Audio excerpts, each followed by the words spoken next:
Assalamualaikum warahmatullahi wabarakatuh. Kami dari kelompok 2 ingin mempresentasikan makalah dari materi kami yang berjudul Komunikasi Intrapersonal dan Interpersonal. Di sini dengan saya sendiri, Naila Maftuhah. Saya Diva Syaharani. Saya Filza Mufaza. Saya Bento Rizky. Perkenalkan, nama saya Mervin Rafif. Baiklah, di sini saya akan membahas tentang komunikasi. Komunikasi adalah awal mula terjadinya pertukaran antar manusia, sehingga manusia sudah diberikan kemampuan alami untuk hidup bersama dalam masyarakat dan interaksi dengan orang lain melalui komunikasi. Nah, komunikasi adalah proses mengalihkan dan menukar pesan, di mana pesan tersebut bisa berupa fakta, gagasan, persatuan, data, atau informasi dari seseorang kepada orang lain. Dengan demikian, hubungan berkomunikasi dapat dibagi menjadi dua jenis, yaitu komunikasi interpersonal dan komunikasi interpersonal. Baik, saya akan melanjutkan, yaitu definisi komunikasi intrapersonal dan interpersonal. Komunikasi intrapersonal yaitu proses komunikasi yang terjadi di dalam diri individu itu sendiri. Proses ini melibatkan pemrosesan informasi secara internal, seperti berpikir, refleksi diri, menolong batin, atau dialog mental. Contoh dari komunikasi ini antara lain analisis, pengalaman pribadi, membuat keputusan, atau mengelola emosi. Tujuannya adalah memahami diri sendiri dan mengatur perilaku. Menurut ahli komunikasi seperti Joseph DeVito, komunikasi ini merupakan dasar dari semua bentuk komunikasi lainnya, karena dimulai dari pemahaman. Lanjut, yang kedua yaitu ada komunikasi interpersonal, yaitu proses pertukaran informasi, ide, perasaan, atau pesan antara dua orang atau lebih secara langsung. Biasanya melibatkan interaksi tatap muka, baik secara verbal maupun nonverbal, seperti percakapan, diskusi, dan komunikasi melalui media, misalnya telepon atau chat. Tujuannya adalah membangun hubungan, menyelesaikan konflik, atau berbagai informasi.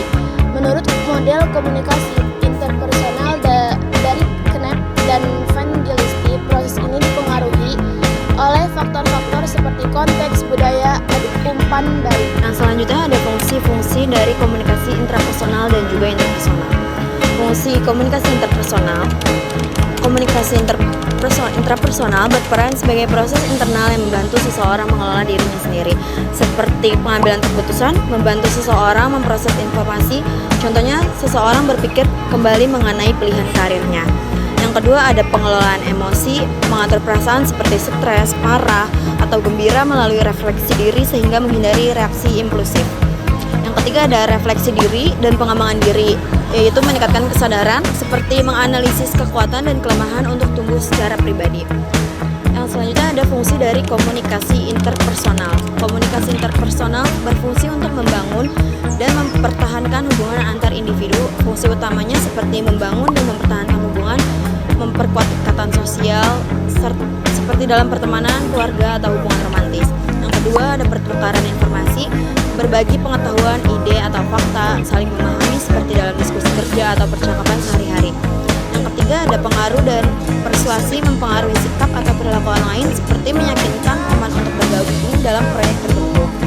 Fungsi ini sangat beruntung pada elemen nonverbal seperti bahasa tubuh dan nada suara serta konteks budaya. C. Teori komunikasi intrapersonal dan interpersonal. 1. Komunikasi intrapersonal dalam jurnalistik. Komunikasi intrapersonal dalam dunia jurnalistik terjadi ketika seorang wartawan melakukan analisis informasi, mengevaluasi perspektif, serta memutuskan pendekatan dalam menulis berita. Proses ini sangat penting sebelum melakukan wawancara atau menulis, karena jurnalis harus memahami sebelumnya bagaimana ia memposisikan diri terhadap isu yang diliput. Proses ini mencakup berpikir kritis, mempertimbangkan etika, serta mengendalikan emosi dalam situasi sulit. Contoh, seorang jurnalis yang meliput bencana alam akan menggunakan komunikasi intrapersonal untuk menenangkan dirinya, menjaga objektivitas, dan memikirkan bagaimana menyusun pertanyaan yang sensitif kepada korban. 2. Komunikasi interpersonal dalam jurnalistik. Komunikasi interpersonal dalam dunia jurnalistik adalah interaksi antara jurnalis dengan narasumber, editor, rekan kerja, dan masyarakat. Keterampilan komunikasi interpersonal yang baik memungkinkan jurnalis mendapat informasi yang akurat, membangun kepercayaan diri dari narasumber, serta menyampaikan pertanyaan serta etis dan efektif. Komunikasi interpersonal mencakup wawancara langsung, percakapan investigatif, diskusi redaksi, kemampuan mendengarkan aktif, serta membangun hubungan profesional adalah kunci keberhasilan dalam meliput. Saya akan melanjutkan dari Martin, yaitu case study. Kasusnya yaitu gagal wawancara karena kurangnya persiapan interpersonal dan interpersonal. Contohnya, seorang reporter muda ditugaskan untuk mewawancarai seorang tokoh publik terkait isu yang kontroversial, namun karena kurangnya persiapan yang matang, reporter tersebut tidak melakukan evaluasi terlebih dahulu terhadap sudut pandang pribadi dan datang dengan sikap terlalu konfrontatif. Akibat narasumber merasa tidak nyaman dan wawancara pun berakhir singkat tanpa hasil yang maksimal. Masalah ini terjadi karena reporter tidak melakukan refleksi ini sebelum wawancara, termasuk bagaimana ia memandang isu tersebut dan seharusnya bersikap dalam situasi tersebut. Selain itu, keterampilan komunikasi interpersonal kurang baik karena kurangnya sikap empatik dalam menjalin hubungan dengan narasumber. Jika reporter mengembangkan komunikasi interpersonal yang lebih baik serta membangun hubungan yang baik dengan narasumber, wawancara akan lebih lancar dan produktif. Sekian dari kelompok kami, kurang lebihnya mohon maaf. Wassalamualaikum warahmatullahi wabarakatuh.